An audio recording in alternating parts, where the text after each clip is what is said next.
Que Dios bendiga su bendita palabra. Puedes tomar tu lugar y estoy emocionado porque el día de hoy vamos a estar iniciando nuestra serie que tanto hemos estado esperando y que muchos de ustedes me han estado preguntando, pastor, ¿cuándo vamos a comenzar la serie de Daniel? Pues el día de hoy la vamos a iniciar y no puedo decirte lo especial que ha sido para tu servidor el preparar estos mensajes. Particularmente el día de hoy a las 5:30 de la mañana salí al patio de tu casa a ver el cielo, a orar, pedirle al Señor por el inicio de la serie para que fuera de bendición. Y oro a Dios que esta serie, la cual vamos a procurar tener hasta finales de noviembre, sea de bendición para toda la vida de la iglesia y nos enseñe grandes lecciones. Por ejemplo, al ser humano, escúchame con atención, al ser humano siempre le ha fascinado el conocer el futuro. Y más específicamente al ser humano siempre le ha atraído el conocer cuándo va a ser el fin del mundo. Es increíble porque cuando tú investigas acerca de cuántas personas han tenido la osadía de pronosticar el fin del mundo, te sorprendería el alto número de personas que inclusive han dado días, horas, fechas específicas y al final nada ha sucedido.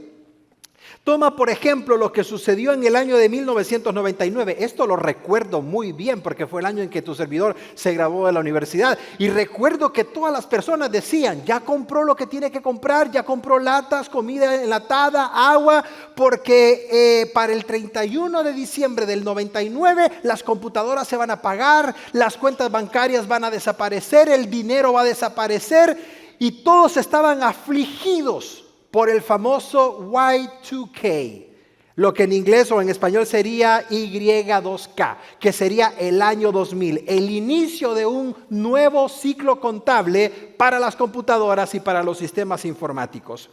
Inclusive la famosa revista Times publicó un editorial en donde daba consejos a las personas en lo que debían de comprar y almacenar por la catástrofe que se avecinaba por el cambio de fecha que iba a haber.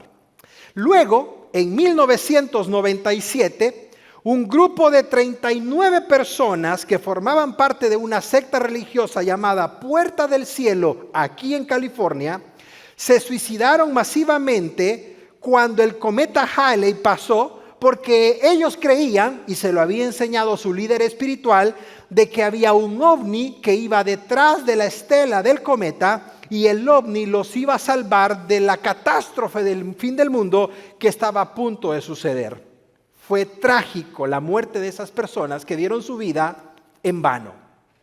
¿Y qué pensar de una secta, y lo digo con profundo respeto, o un grupo religioso si lo quieres llamar así, llamado Testigos de Jehová, quienes a partir del año de 1870 anunciaron, escúchame esto, por si tú tienes algún familiar, amigo, conocido que asista a esta congregación, religión, lo que quieras llamarle. Los Testigos de Jehová afirmaron que la tierra llegaría a su fin en el año 1914 y nada sucedió ese año. Desde que la profecía falló, los Testigos de Jehová han pronosticado 7 fechas adicionales en las cuales el mundo finalizaría fallando todas y cada una de ellas. A partir de esa fecha, los líderes religiosos de la Watchtower decidieron ya no dar más fechas porque en todas se equivocaban. Pero señalar las fechas para el fin del mundo no ha sido solamente un error exclusivo de los Testigos de Jehová, sino que también, y para vergüenza mía como pastor lo digo, un pastor muy reconocido, californiano también, llamado Harold Camping, fundador de más de 160 radios, y lo recuerdo muy bien porque su estación de radio se escuchaba en muchos países de Latinoamérica, Family Radio, y entraban con himnos antiguos y tenían estudios bíblicos muy, muy bonitos en aquellos años, en aquel entonces. Pues este pastor, y muy conocido y muy estudioso de las escrituras, predijo que el fin del mundo sucedería el 21 de mayo del año 2011. Si tienes buena memoria, recordarás que él de sus propios fondos pagó grandes campañas publicitarias anunciando que la tierra finalizaría y que el apocalipsis llegaría el 21 de mayo del 2011. Ante el obvio fracaso del pastor Harold, quienes días después salió a disculparse y a decir algo todavía peor. Dijo él: calculé mal la fecha y el Señor me reveló una nueva fecha para el juicio final, el cual es el 21 de octubre de este mismo año. Y como era de esperarse, nada sucedió. Lo más triste de esto es que hubo personas que vendieron sus casas, renunciaron a sus trabajos, se fueron a hoteles, pagaron una noche, se pusieron a orar y a leer sus Biblias esperando que esa noche sucediera el fin del mundo, y se durmieron esperando eso y se despertaron habiendo experimentado un fracaso, una mentira, porque no llegó el fin del mundo. Entonces, la pregunta que surge es la siguiente: ¿predice algo la Biblia en relación al fin del mundo? Y si la Biblia predice algo en relación al fin del mundo, ¿dónde lo podemos encontrar? ¿En qué libro lo podemos encontrar? Y es ahí en donde entra el protagonismo del libro de Daniel. Porque escúchame con atención esto, amada iglesia. Si tú tomas de tu mano derecha el libro de Daniel y tomas en tu mano izquierda el libro de Apocalipsis y lees las noticias y lees los periódicos y estás al tanto de todo lo que está sucediendo en el mundo ahora en día, tú vas a encontrar sorprendentemente que las profecías de Daniel, más las profecías de Apocalipsis, más los acontecimientos que están sucediendo en el mundo entero, compaginan de una forma sorprendente. Y es impactante porque Dios en su palabra no nos ha dicho el día y la hora cuando esto sucederá, pero sí nos ha dejado señales que avecinan y que anuncian el fin del mundo. Y ese es uno de los libros que vamos a estudiar a partir del día de hoy.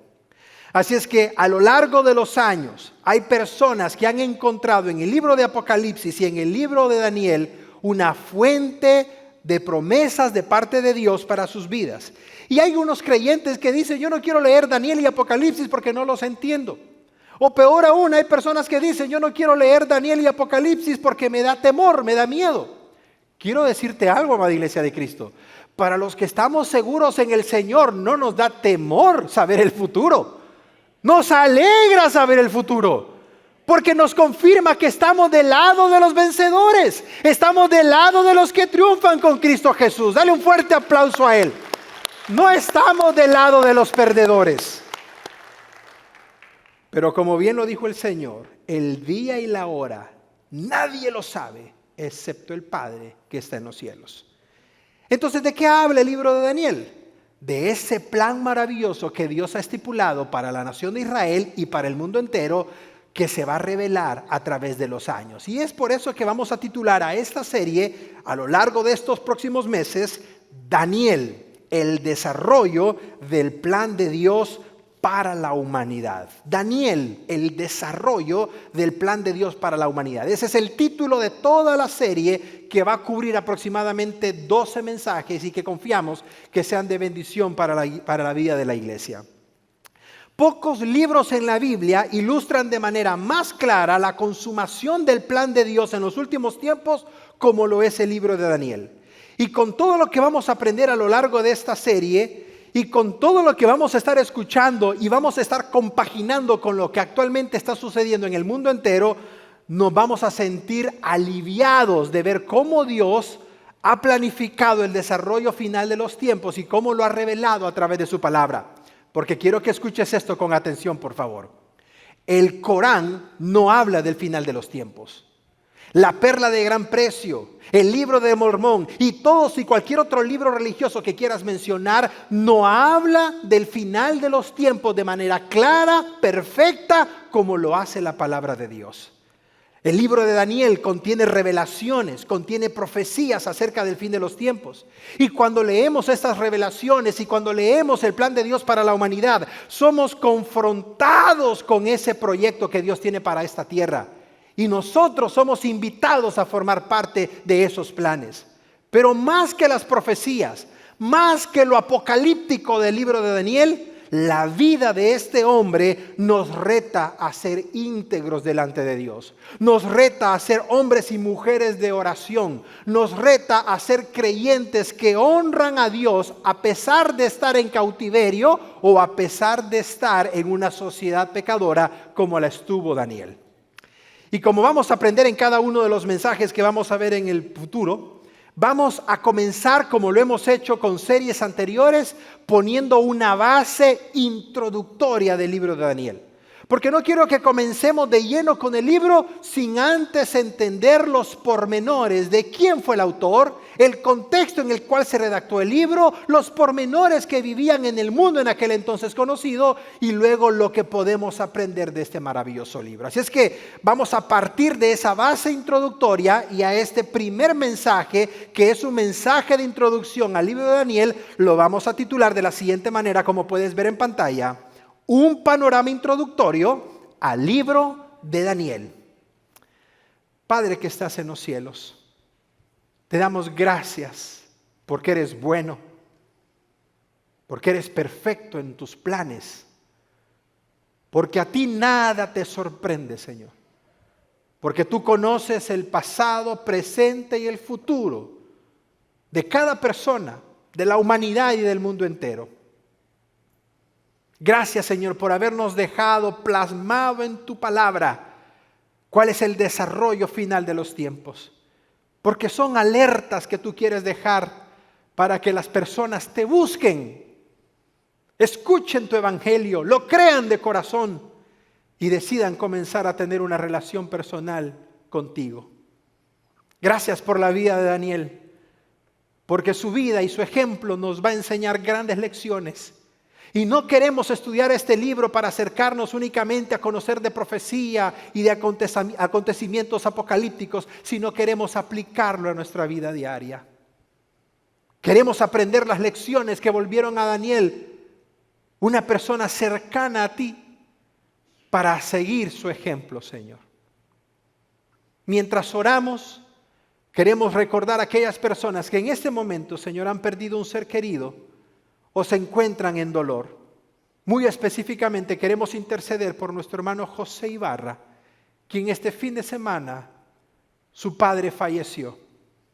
Oramos por toda la familia Ibarra, por él, junto con su esposa Juanita, su familia, sus hijos, han sido miembros de tu iglesia por tantos años, fieles servidores, Señor.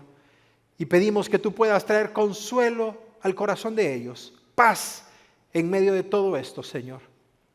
Y de igual manera, si hay alguna persona en tu iglesia que esté sufriendo en silencio, anima a esa persona, fortalece a esa persona. Si hay oraciones privadas, Señor, respóndelas conforme a tu voluntad. Gracias te damos, Señor, porque en todo sabemos que tú nos escuchas y que en su debido tiempo tú responderás conforme a tu perfecta voluntad. Gracias te damos, Señor, porque este fin de semana nuestro pastor general, el doctor David Jeremiah, volvió al púlpito, Señor. Nos animó y en lo personal me animó a verlo, Señor, con dificultad caminando hacia este púlpito para hacer lo que durante más de 50 años ha hecho, predicar tu palabra. Oramos, Señor, para que puedas hacer un milagro en sus piernas. Oramos para que puedas hacer un milagro en su sistema nervioso, para que recupere, Señor, la normalidad de su movimiento en sus piernas. Gracias porque ha sido un ejemplo, Señor, de servicio, de predicación, un ejemplo de hombre que te ama, Señor, y que predica tu palabra. Y sin lugar a dudas ha sido un medio, un canal de bendición para esta tu iglesia y para muchas más, Señor. Así es que ponemos este tiempo en tus manos y pedimos, Señor, que el desarrollo de la serie de Daniel que iniciamos el día de hoy sea de bendición para tu iglesia. Y en lugar de generar temor y expectativa y ansiedad, este libro nos traiga fortaleza, convicción y esperanza de que tú sigues sentado en tu trono y que nada sale del control de tus manos. Te amamos, Señor, te bendecimos y te damos gracias. Y la iglesia del Señor dice, amén y amén. Quiero pedirte que por favor vayas en tu Biblia a lo que consideraremos como el texto base de toda esta serie y especialmente del libro. Y como ya lo sabes, en la parte de atrás de tu boletín viene una sección en blanco para que puedas anotar los puntos principales del mensaje, pero te animo a que abras tu Biblia porque vamos a estar subrayando versículos claves a lo largo de toda la serie y me encantaría que cuando finalicemos Daniel tú puedas decir, estudié los 12 capítulos de Daniel y aquí está la prueba, subrayado, fechas y lo que Dios va hablando a tu vida. Esto que vamos a leer, sin lugar a dudas, es una de las descripciones más impactantes y de las mejores descripciones que podemos encontrar en Dios. Escucha con atención lo que Daniel dice cuando Dios le revela algo que cuando lleguemos al capítulo 2 lo vamos a ver en detalle. Dice el pasaje, y Daniel habló y dijo, sea bendito el nombre de Dios de siglos en siglos, porque suyos son el poder y la sabiduría. Él muda los tiempos y las edades, quita reyes y pone reyes, da la sabiduría a los sabios y la ciencia a los entendidos. Él revela lo profundo y lo escondido, conoce lo que está en tinieblas y con él mora la luz. Hay muchos pasajes del Antiguo Testamento que se hacen descripciones maravillosas acerca del Padre. Pero sin lugar a dudas, esta que hace Daniel es una perfecta descripción del Dios al cual él ha servido y del cual Dios quiere que tú y yo conozcamos. Es algo impresionante porque en esta declaración Daniel reconoce que es Dios quien está en control de todo. Es Dios quien pone reyes, es Dios quien los quita, es Dios quien da la sabiduría, es Dios quien da la ciencia, es Dios quien muda las edades, es Dios quien revela lo escondido, es Dios quien tiene el control absoluto de todo lo que sucede en la humanidad. Y esa es la lección más importante que aprendemos del libro de Daniel. Dios tiene el control de todo lo que sucede. Y ahora en día, por ejemplo, te pongo un ejemplo muy sencillo. Cuando finalizó la pandemia, todo el mundo estaba queriendo respirar un poco, porque había pasado un año terrible en donde habían fallecido miles de personas. ¿Y con qué nos despertamos de un día para otro? Con la invasión de Rusia sobre Ucrania. No hizo falta una pandemia para que el mundo se tranquilizara de guerras cuando se despertó una nueva. Y en eso estábamos tratando de digerir la guerra de Rusia contra Ucrania cuando estalla la guerra en el Medio Oriente, lo cual ha sido una bomba de tiempo que hasta la fecha perdura y que vamos a hablar en detalle cuando entremos de lleno en el desarrollo de Daniel. Entonces, pareciera que el ser humano no tiene la lección aprendida y cuando se debería de mantener en paz es cuando más se excita a la guerra. Cualquiera pudiera decir, este mundo está en desorden, nadie tiene control de nada, pero quiero aclararte que Dios tiene el control de lo que sucede en esta tierra. Y muchas veces nosotros por cliché decimos, Señor, toma control, como que Dios no lo tiene. A veces nosotros en las oraciones decimos, Señor, toma el control, como que Dios lo perdió. Dios no ha perdido el control, iglesia. Daniel dice, Él sigue teniendo el control de todo lo que sucede. Pareciera que nada tiene control, pareciera que nada tiene sentido, pero aún en el desorden y en el caos que la humanidad vive, Daniel nos enseña que Dios sigue teniendo el control de todo lo que sucede. Pero comencemos desarrollando este mensaje introductorio acerca del libro de Daniel, respondiendo a 4 preguntas básicas y fundamentales. Comencemos con la primera pregunta, ¿quién fue Daniel? Comencemos con esa primera pregunta, ¿quién fue Daniel, Pastor Eric? Daniel es la figura central en torno al personaje de todo el libro de Daniel. Basado en su vida es que se desarrolla el trama.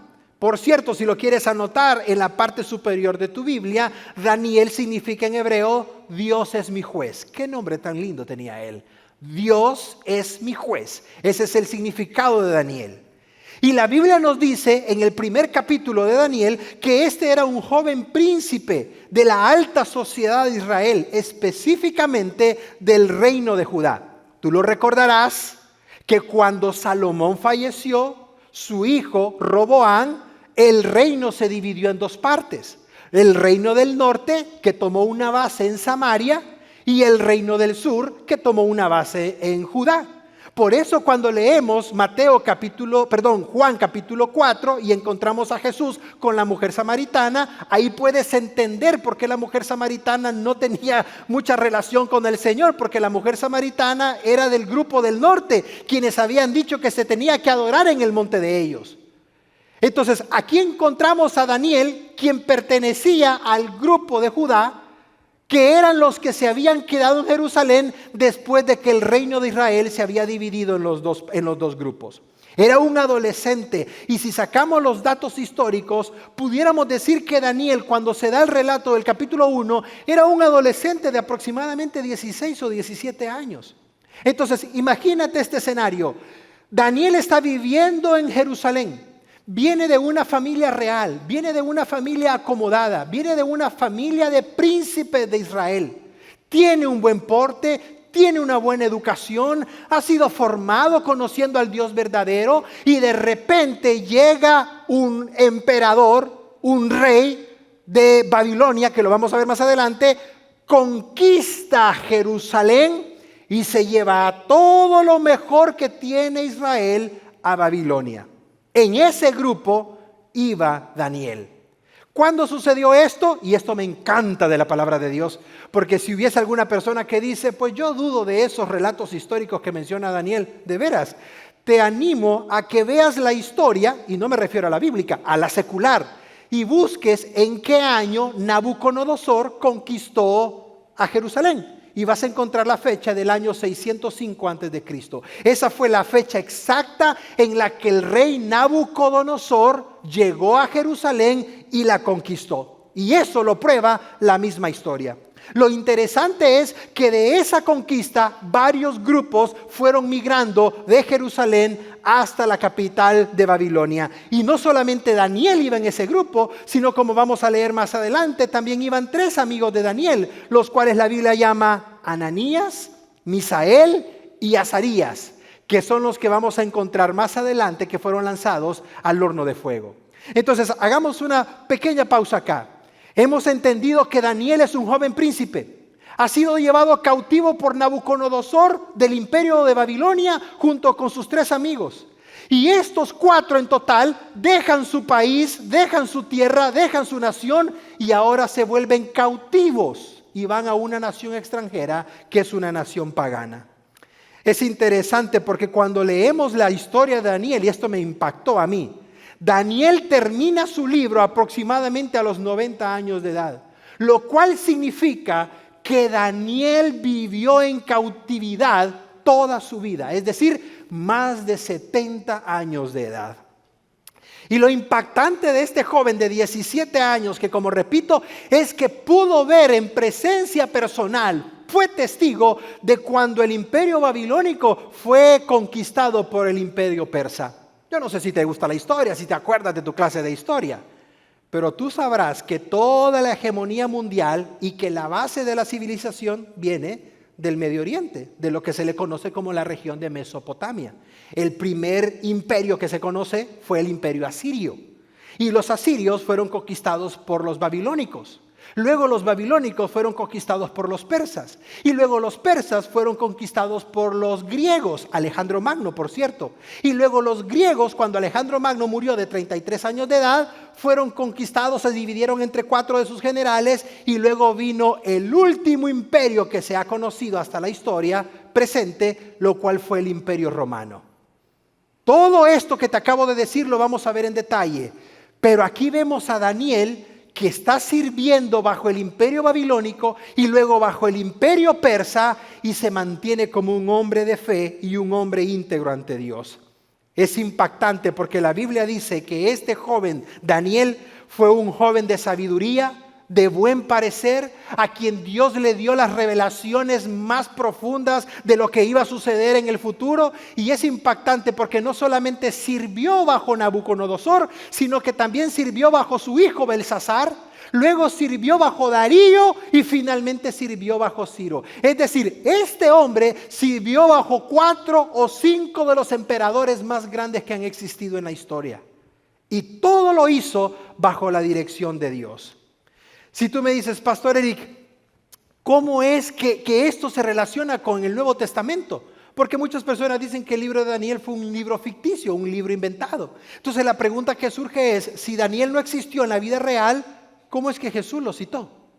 Si Daniel nunca fue real y es una historia inventada, nuestro Señor jamás citaría a una historia que no fue cierta.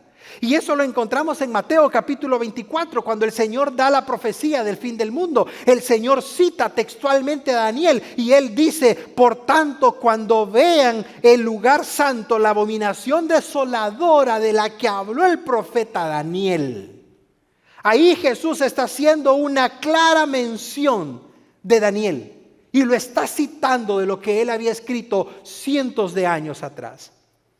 En conclusión, la Biblia presenta a Daniel como un hombre de extraordinaria sabiduría, como un hombre de fe, como un hombre de aplomo, que vivió en medio de los cambios de los imperios más grandes que han existido en la historia.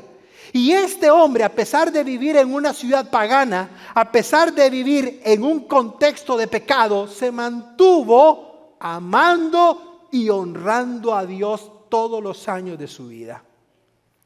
Tú sabes algo que a mí me llama mucho la atención y ha sido motivo de mucho debate. La Biblia dice que Daniel nunca se casó, o por lo menos no hay ninguna mención. Y que Daniel formó parte de los grupos de los eunucos, de los grupos que se dedicaban exclusivamente como consejeros más cercanos del rey.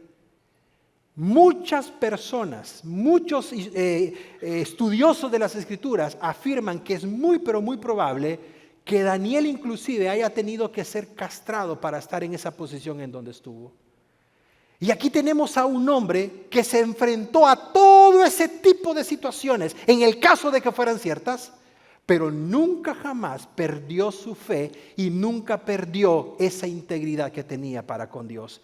Realmente tenemos mucho que aprender tú y yo de la vida de este joven llamado Daniel. Primera pregunta, ¿quién fue Daniel? Ahora ya sabes la respuesta. Avancemos con la segunda pregunta.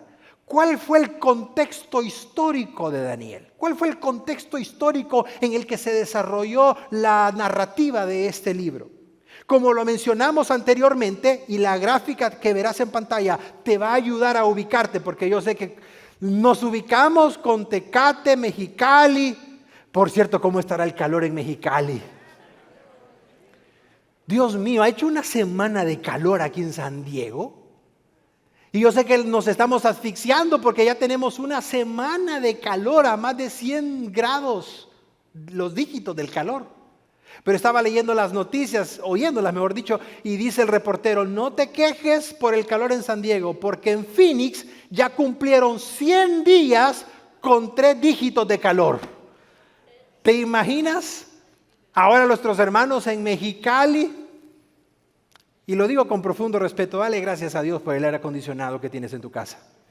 Sé de muchas personas que viven en la frontera, específicamente en Mexicali, que viven sin aire acondicionado. Imagínate cómo le hacen con estos calores. Pero volviendo al contexto histórico, quiero que veas el mapa para que te ubiques de lo que estamos hablando. Daniel se encontraba en el círculo que tú ves en pantalla. Ahí está Jerusalén, a la par del mar Mediterráneo. Y la Biblia dice que cuando llegó Nabucodonosor los llevó cautivos de regreso a donde él era, a Babilonia. Por cierto, Pastor Eric, ¿dónde queda Babilonia? Es lo que actualmente se conoce como el país de Irak, o lo que se conoce como los caldeos. Es toda esa región de Mesopotamia que está cubierta transitada por 2 vertientes, el río Éufrates y el río Tigris. Y si tú me dices, pero esos ríos realmente existen en la Biblia, claro que sí, la Biblia los menciona. Y te digo algo para que te quede el ojo bien redondo. ¿Tú sabes quién se bañaba en el río Tigris? Saddam Hussein. Ahí se bañaba y era uno de los lugares predilectos que él tenía. Increíble, el mismo río que menciona la Biblia es donde este gran dictador solía pasar sus tardes de calor allá en el Medio Oriente. Entonces la Biblia dice que Daniel fue llevado desde Jerusalén, no en avión, no en jet privado, no en helicóptero, no en 4x4, sino que quién sabe bajo qué medio, de qué manera, hasta Babilonia, lo cual es un recorrido de más de 1,700 millas, aproximadamente 2,735 kilómetros.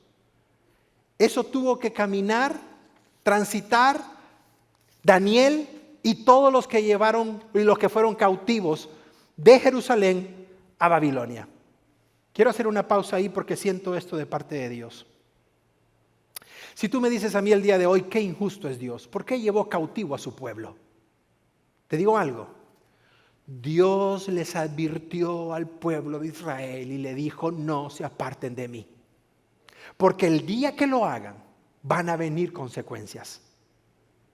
Es decir, Dios le advirtió a su nación amada, a su pueblo santo, no se olviden de mi ley, porque cuando lo hagan, ustedes mismos van a acarrear sobre ustedes las consecuencias de haberse apartado de mí. Por lo tanto, no lo que viene mal a nuestra vida es Dios el culpable, sino nuestras propias acciones y la disciplina que nosotros mismos acarreamos por nuestras malas decisiones. Pero ¿sabes qué es lo que Dios hace? Aún de lo peor que nos puede pasar, Dios saca el mejor provecho. Aún de las peores decisiones que tú y yo podamos tomar, Dios saca el mejor partido. ¿Por qué lo sabemos? Por lo que dice Romanos 8:28. Porque a los que aman a Dios, todas las cosas les ayudan a bien. Aún aquellas cosas que son adversas, aún la pérdida de un ser querido, aún aquellos errores que he cometido, aún todo lo malo que puede suceder, Dios es perfecto en transformar eso malo para que salga algo que lo glorifique a Él y que sea de beneficio para nuestra vida. Dale un fuerte aplauso a Él. Eso hace Dios. Pero la pregunta es, ¿para qué pasar por la escuela difícil cuando podemos tomar el camino menos difícil? ¿Y cuál es ese camino, Pastor Eric? La obediencia. Ese es el camino más sencillo, la obediencia. Y Daniel está siendo parte de esta comitiva o de este grupo de cautivos llevados a Babilonia por cosas que su nación y su pueblo habían cometido. Me llama mucho la atención si a ti te gusta investigar las cosas, porque muchas personas han puesto en tela de juicio la narrativa de Daniel. Siempre habrán personas de ese tipo, siempre. Pero me encanta cuando hay descubrimientos arqueológicos porque les calla la boca a todas estas personas ateas.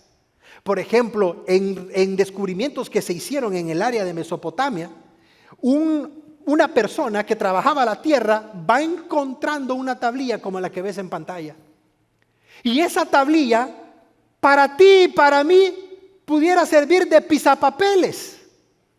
O para ti y para mí, esa tablilla pudiese ser cualquier cosa. Pero tal vez lo que tú no sabes es que esa tablilla contiene información que fue escrita en el idioma de los babilónicos, lo cual se llama cuneiforme. A ver, pastor, ¿cómo? Cuneiforme. ¿Por qué se llama cuneiforme? Porque las letras y los caracteres tienen forma de cuña. Entonces, esa tablilla corroboraba la información que da Daniel, porque decía que los babilónicos tenían la costumbre de matar a los prisioneros enviándolos a hornos de fuego, que fue exactamente lo que hicieron con Sadrach, Mesach y Abednego, como vamos a ver más adelante. Entonces aquí tenemos una corroboración histórica de que el relato de Daniel es verídico, de que el relato de Daniel sucedió. ¿Y qué significa eso? Corrobora una sola cosa, que la Biblia no se equivoca, que la Biblia no es cuento de fábulas, que la Biblia no son cuentos e historietas para dormir, sino que son relatos revelados por Dios para la humanidad. ¿Quién fue Daniel? Ya lo sabes. ¿Cuál fue el contexto histórico de Daniel? De cautividad, llevados a Babilonia. Pregunta número 3. ¿Cuál es el mensaje central de Daniel? Pastor Eric, ¿por qué tengo que estudiar el libro de Daniel? ¿No sería mejor estudiar 3 claves para el éxito? El poder del gran yo soy. El poder de tú puedes. ¿A dónde te va a llevar eso? Te va a llevar a una semana de mucha emoción. Pero cuando venga el primer trancazo, ¿dónde está el yo soy? ¿Dónde está el yo lo puedo? ¿Dónde está el yo lo sé?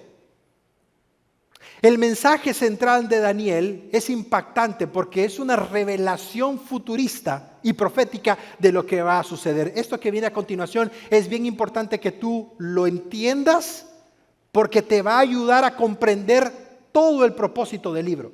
Es interesante, escúchame esto, amada iglesia, espero que te emocione esto.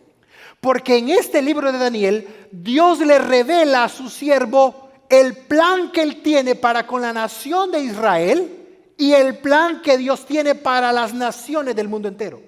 Entonces pudiéramos decir que el libro de Daniel se divide en dos partes. Una parte, lo que corresponde al país de Israel, a la nación de Israel, y la segunda parte, lo que corresponde a las naciones del mundo, lo que en el Nuevo Testamento conocemos como gentiles, pero en el tiempo de Daniel no se le llaman gentiles. Ese es un término que se aplicó más en el Nuevo Testamento. Pero aquí tenemos algo interesante. Daniel, por esa dirección del Espíritu Santo y por esa capacidad que Dios le había dado, hizo algo sorprendente. Cuando Daniel redactó lo que él estaba recibiendo de parte de Dios y que correspondía al pueblo de Israel, lo redactó en el idioma hebreo.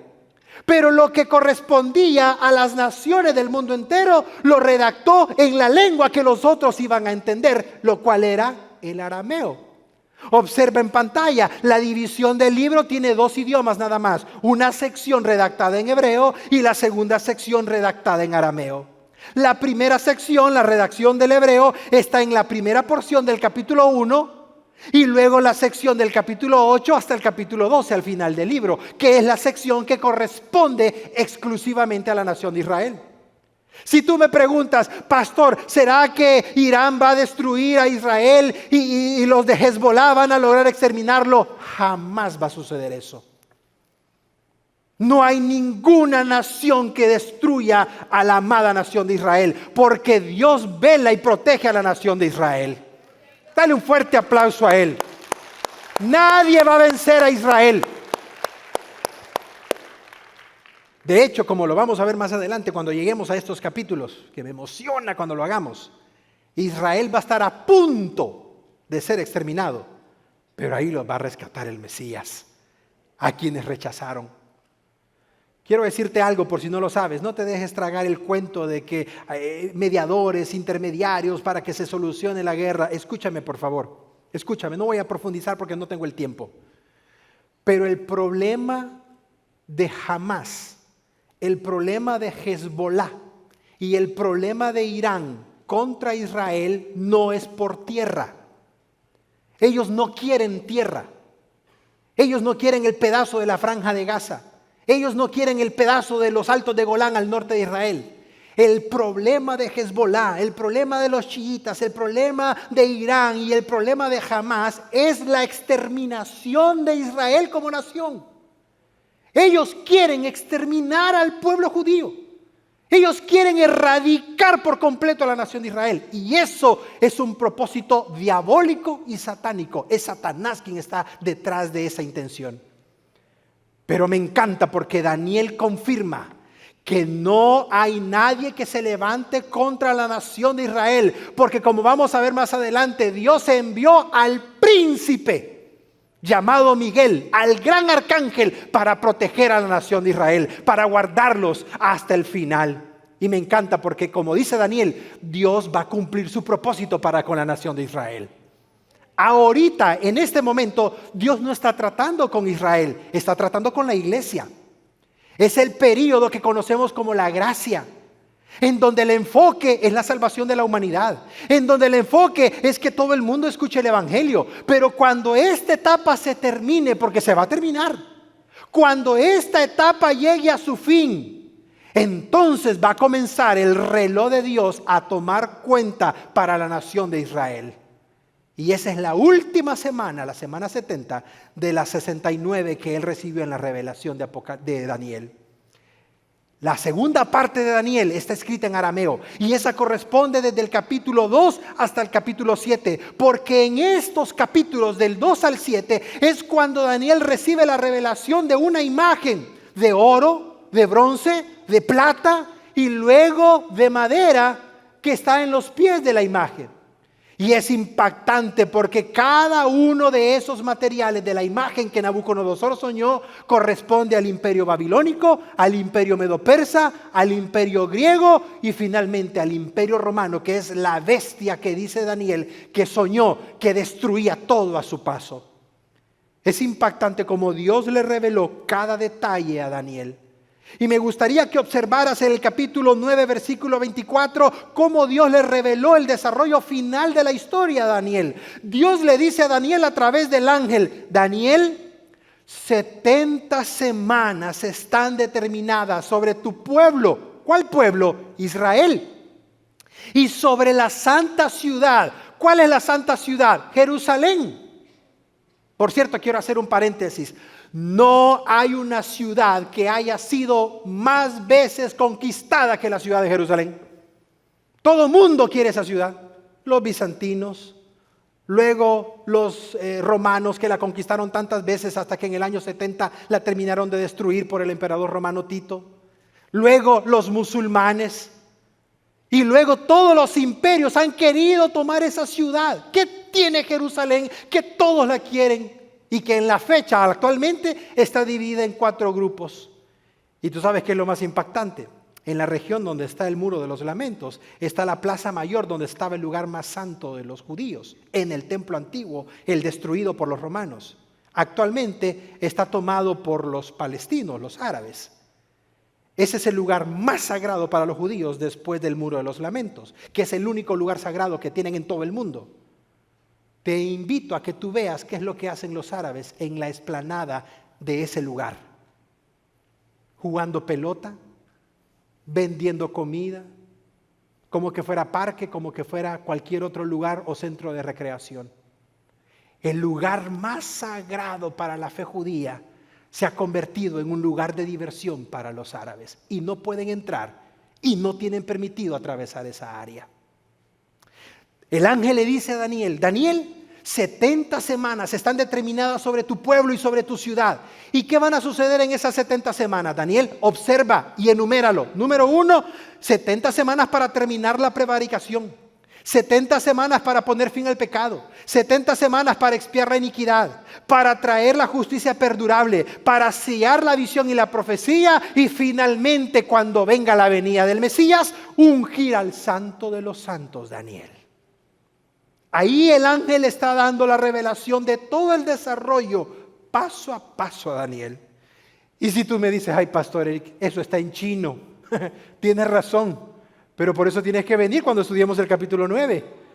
Porque Daniel le dice al ángel: no entiendo lo que me estás diciendo. No te preocupes, Daniel. Siéntate, apunta, porque te voy a dar las fechas exactas de todo lo que te estoy diciendo. Me impacta cómo Dios es de detallista en lo que hace. Porque aunque nosotros creamos de que Dios está en silencio, Dios no se ha quedado en silencio, iglesia. Él habla. Utiliza su creación para hablarnos. Utiliza su palabra para hablarnos. Utiliza medios y formas que tú y yo tal vez vemos como desapercibidos para hablarnos. Y en última instancia, si tú le pides que te muestre su voluntad, Él lo va a hacer. Y aquí tenemos a Daniel en un momento de su vida en donde él no entendía la visión, y el ángel le dice: no te preocupes, tu oración ha sido escuchada y aquí está la revelación de lo que estás pidiendo. Pregunta número 1, ¿quién fue Daniel? Ya lo sabes. Pregunta número 2, ¿cuál fue el contexto histórico de Daniel? Ya lo sabes. Pregunta número 3, ¿cuál fue el mensaje central de Daniel? La revelación del plan de Dios para la humanidad. Ya lo sabes. Última pregunta, ¿por qué es importante estudiar este libro, Pastor Eric? ¿Por qué lo tenemos que hacer? Porque te digo algo, lo que actualmente estamos viviendo en el mundo entero nos confirma las profecías de Daniel. Y se vienen mejores. Se vienen profecías todavía más exactas y cumplimientos más sorprendentes de lo que la palabra de Dios anuncia tanto en Daniel como en Apocalipsis. Es interesante porque Daniel fue escrito hace más de 2500 años. Está lleno de símbolos, de sueños y de cosas muy difíciles de comprender. Pero eso no significa que no lo debamos de estudiar. Porque al estudiarlo vamos a tener herramientas para gozarnos y para tener esperanza de que Dios va a cumplir su palabra. Y eso es lo maravilloso del libro de Daniel y de toda la Biblia en sí. Pero si tú me dices: Pastor Eric, concretamente, ¿qué puedo aprender de este libro? Yo que estoy en mi trabajo, yo que me acaban de ascender, yo que acabo de comprar casa, yo que estoy esperando a mi primer bebé con mi esposo y mi esposa, Yo que estoy batallando con la adolescencia de mis hijos, Pastor Eric. Yo que estoy batallando con este esposo que no sé qué le vi, pero aquí está sentado a la par mía. Y el esposo lo ve. Pues ya somos dos, dice el esposo. ¿Cómo podemos aplicar las lecciones de Daniel a nuestra vida diaria?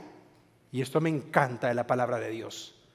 Porque Dios no desea que tú te vuelvas un teólogo profundo, conocedor de las profecías bíblicas y que tu vida no refleje lo que sabes. Más vale que tú pongas en práctica lo poco que tú sabes a que no practiques lo mucho que conoces. Permíteme darte 3 aplicaciones que tú y yo sacamos del libro de Daniel. Número 1, al estudiar Daniel, tú y yo aprendemos el valor de la integridad. Aprendemos el valor de la integridad. Estuvimos hablando hace unos domingos atrás de la integridad. Pero específicamente cuando leemos los 12 capítulos de Daniel, nos encontramos que Daniel aplicó la integridad en las diferentes áreas de su vida. Por ejemplo, en el capítulo 1 vemos la integridad de Daniel reflejada en la determinación de no contaminarse con ningún alimento que primero había sido sacrificado a los dioses paganos de Babilonia y luego los tenían que comer ellos. Yo te pregunto, ¿qué harías tú en el lugar? ¿Qué harías tú? Y te digo algo, esto es interesante y lo digo muy formalmente. Gracias a Dios en el Nuevo Testamento entendemos que la oración bendice los alimentos. Porque te digo algo, cada vez que tú vas a comer a un restaurante chino, vas a encontrar a Buda. Y la comida se la dedican a Buda. Y lo vas a encontrar con billetillos, lo vas a encontrar con una naranja. Y hace poco vimos uno con cabullas de cigarro. No miento. No sé por qué le habían puesto cabullas de cigarro, pero cabullas de cigarro tenía Buda. Nos reímos porque no es nuestra cultura, pero para una persona asiática, dedicado a Buda.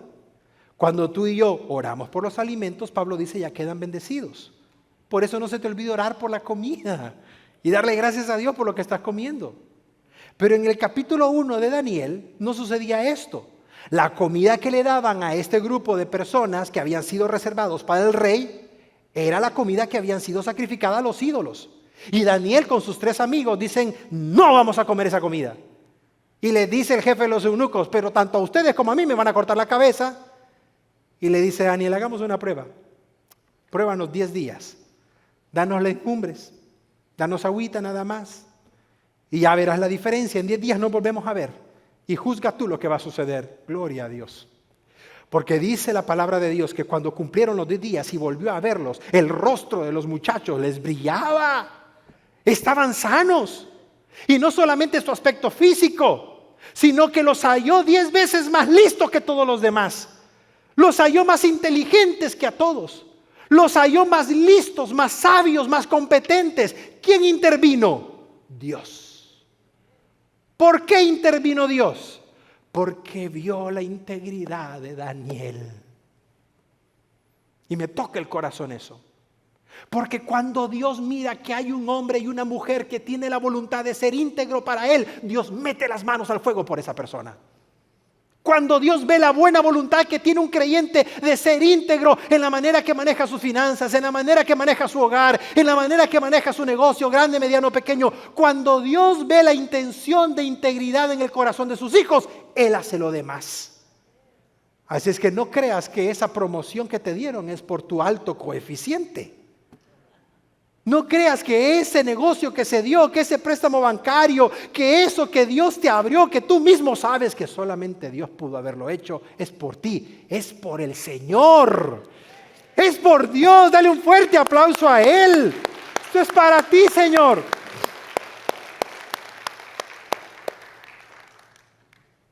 Daniel fue un hombre íntegro. En el capítulo 2, cuando Nabucodonosor tuvo el sueño, y le dice a todos los sabios, 2 cosas quiero que ustedes hagan. 1, me digan el sueño. Y 2, la interpretación.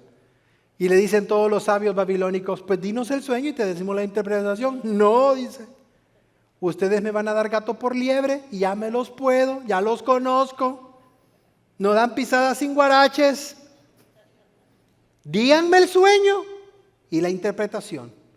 Y le dicen los sabios al Nabucodonosor, rey, pides cosas imposibles. No hay ninguna persona humana que te pueda dar lo que tú pides. Entonces mañana muerte a todos. Esa fue la orden.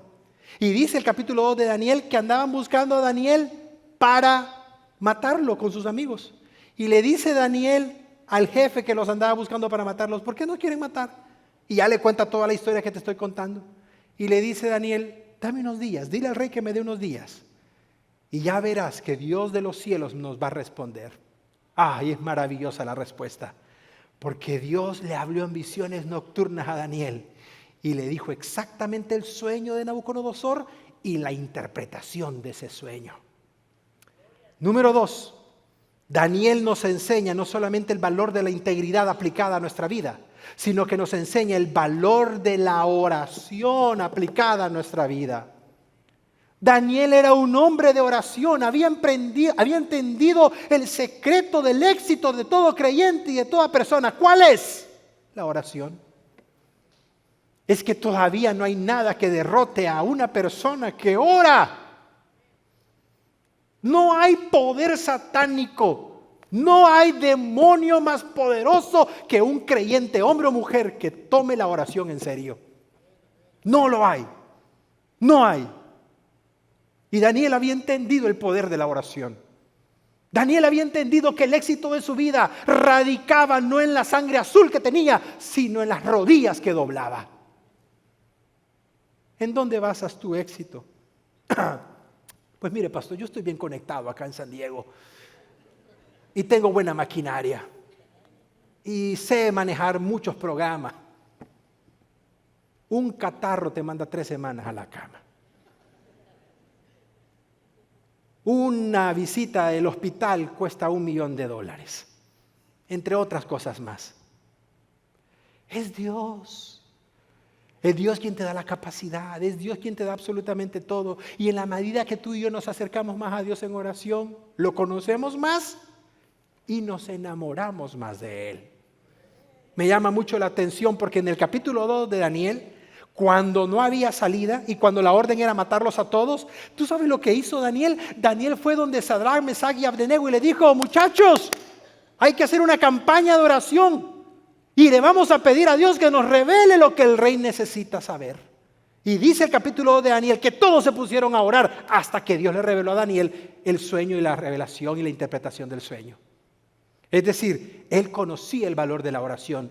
Y finalizo este segundo punto con este pasaje maravilloso del capítulo 6. Dice Daniel, cuando Daniel supo el edicto que habían firmado en su contra de que todos aquellos que se postraran delante de la imagen del rey, que en ese entonces sería Darío, entró a su casa, dice Daniel, y abierta las ventanas de su recámara que dan hacia la ciudad de Jerusalén, observa lo que hacía. Dilo conmigo fuerte, iglesia. Se arrodillaba 3 veces al día. Ay, Dios mío. ¿Por qué oras parado cuando puedes doblar tus rodillas? Yo entiendo cuando tienes rodillas operadas o cuando, pastor, ya no me levanto si me arrodillo. Pero te digo algo, por experiencia, hay algo especial cuando te arrodillas. No significa que eres más santo o menos santo, no. Pero es como postrarse y rendirse ante el Señor. Daniel oraba 3 veces al día de rodillas. Y no solamente oraba, observa con qué acompañaba su oración. ¿Dando qué? Dilo fuerte, iglesia. Gracias. O sea, observa lo que está sucediendo en el pasaje. Lo acaban de condenar a muerte porque no se atrevió a adorar a la imagen del rey. Y le dice a Dios, Señor, yo te doy gracias porque estoy condenado a muerte, pero no voy a arrodillarme ante la imagen del rey. Qué convicción de este hombre. Pero lo más impactante del versículo no es las 3 oraciones al día y no es ponerse de rodillas. Tú sabes para mí lo que es más impactante, la parte final del versículo. Daniel lo hacía toda su vida. Me encanta que se agregó esa última explicación en el pasaje, como lo solía hacer. ¿Qué, iglesia? Dilo fuerte. Es decir, Daniel no tuvo la premura para orar cuando se sintió afligido. No, Daniel no corrió a su habitación a ponerse de rodillas porque ya recibí la carta que no quería recibir. No, Daniel no fue a buscar a Dios cuando vinieron los resultados de los exámenes y salieron positivos. No, Daniel hizo lo que toda su vida ha estado haciendo, orando a Dios. A mí me tocó mucho el corazón esto. Porque sin darnos golpes de pureza ni de santidad, la gran mayoría de creyentes busca a Dios cuando las cosas se complican. No te puedo decir cuántas personas hemos recibido en la casa de Dios. Pastor, ayúdeme a orar por este empleo. Pastor, ayúdeme a orar por este trámite migratorio. Pastor, ayúdeme a orar por este trabajo, por esto, por lo demás. Y Dios en su misericordia lo contesta. Dios suple, Dios da, el documento se aprobó, ya está la residencia, ya está el permiso, ya todo. Nunca vuelven. Ya no regresan. Y por favor, no me malinterpretes. No es el punto que vengan a esta iglesia. No, que continúen su vida espiritual con el Señor. Que continúen caminando con Él. Lo cual personalmente dudo que hagan. Daniel nos enseña a ser personas de integridad. Daniel nos enseña a ser personas de oración. Y finalmente Daniel nos enseña el plan de Dios para la humanidad. Si puedes subir, Tony, con el ministerio de alabanza para que podamos cerrar con un canto de administración. Me encanta porque, repito una vez más, el plan de Dios para la humanidad está revelado en su palabra. No es un aspecto místico. Dios no le ha revelado nada a Nostradamus. No le ha revelado nada a ninguna persona vidente. Dios ha revelado todo lo que su pueblo necesita saber en su palabra en cuanto a los acontecimientos futuros. Y lo que Daniel hace es escribir todos esos acontecimientos. Porque como dijimos hace un momento, hay un eje transversal en el libro de Daniel. Y es el plan que Dios tiene para con la nación de Israel y es el plan que Dios tiene para con la humanidad en general. Si te gusta la historia, tú sabrás lo que sucedió a partir de 1939, cuando estalló la Segunda Guerra Mundial. Dios levantó a un hombre, escúchame, iglesia. Dios levantó a un hombre llamado Adolfo Hitler. Dios permitió que él se levantara. Permitió que en un corto tiempo conquistara toda Europa. Permitió que sacara a todos los judíos de todos los rincones de Europa. Es triste, lamentable y doloroso lo que sucedió después de la Segunda Guerra Mundial con el genocidio de más de 6 millones de judíos. Triste. Pero tú sabes ¿por qué lo hizo o para qué lo hizo Dios? No sé si lo sepas, pero en 1939 no existía la nación de Israel. La nación de Israel se vino a formar como nación sola, independiente, el día 14 de mayo de 1948.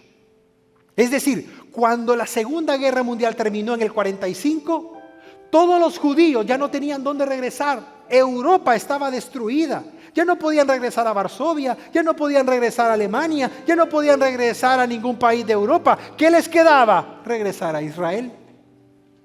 Y su primer ministro, David Ben-Gurión, decretó un edicto en donde todos los judíos de toda Europa que quisieran regresar a Israel lo pudieran hacer. Y así fue. Cuando todos estos judíos regresan a Israel y se forma la nación que ahora conocemos. Y tú sabes que es lo más sorprendente de todo. No existe ninguna otra nación que haya sido formada en un solo día como la nación de Israel. Y las profecías del Antiguo Testamento dicen que Dios fundaría su nación en un solo día, como sucedió en las Naciones Unidas. Dale un fuerte aplauso a Él. Gloria a Dios. De lo triste, de lo doloroso, de todo lo que te puedas imaginar que fue la Segunda Guerra Mundial y el genocidio de estas personas, Dios restauró la nación de Israel a lo que vemos ahora. Y todo eso lo dice el libro de Daniel. Por eso cuando estudiamos la palabra de Dios podemos estar seguros que todo lo que Dios prometió, Él lo va a cumplir. Ay, señores, que tú te tardas. Dios no se tarda. Tú eres el desesperado. Dios no va en tu tiempo. Él va en su tiempo perfecto. Te garantizo por esta palabra que predico que Dios nunca llega tarde. pero tampoco se adelanta. Llega en el momento exacto. Y cuando sientes que te estás ahogando, es cuando estira su mano para rescatarte, para levantarte, para restaurarte y para darte una nueva oportunidad. Finalizo este mensaje introductorio que ha sido una enorme bendición para mí compartirlo. Y oro a Dios que haya sido una bendición para ti escucharlo. Pero cerremos con este versículo, porque tú sabes algo. Al final del capítulo 12 de Daniel, solamente hay dos grupos de personas. Dos grupos de personas. Me encanta esto. Al final del libro de Daniel, solo hay dos grupos de personas. Observa quiénes son. Versículo 10 del capítulo 12. Muchos serán limpios, muchos serán emblanquecidos, muchos serán purificados. Eric Saldaña está en ese grupo. No por mis actos, sino porque yo le pedí perdón al Señor de todo corazón. Yo estoy en ese grupo por la gracia de Dios. ¿Cuál es el otro grupo, Pastor Eric? Observa el punto y coma después. Los impíos, los que no hacen las cosas que a Dios agrada, los que proceden de manera impía. Ninguno de estos impíos va a entender el libro de Daniel. Solamente lo van a hacer aquellos entendidos que dependen de Dios. Entonces tenemos dos grupos de personas. Los que han sido redimidos por Dios, los que han sido emblanquecidos por Dios y aquellos que deciden mantenerse viviendo una vida lejos de Dios impíamente. No hay un tercer grupo. No puedes tomar un término neutral. No puedes quedarte en la línea gris. O eres de los limpios o eres de los impíos. ¿Por qué no te pasas a este grupo? ¿Por qué no le dices a Dios, Dios, yo te voy a recibir en mi corazón? No entiendo muchas cosas, pero algo sí entiendo, que necesito perdón. Y que la única manera de recibirlo es abriéndote mi corazón. Si tú entiendes esa verdad tan sencilla, yo te aseguro que vas a formar parte de los limpios, de los emblanquecidos y de los perdonados por el Señor.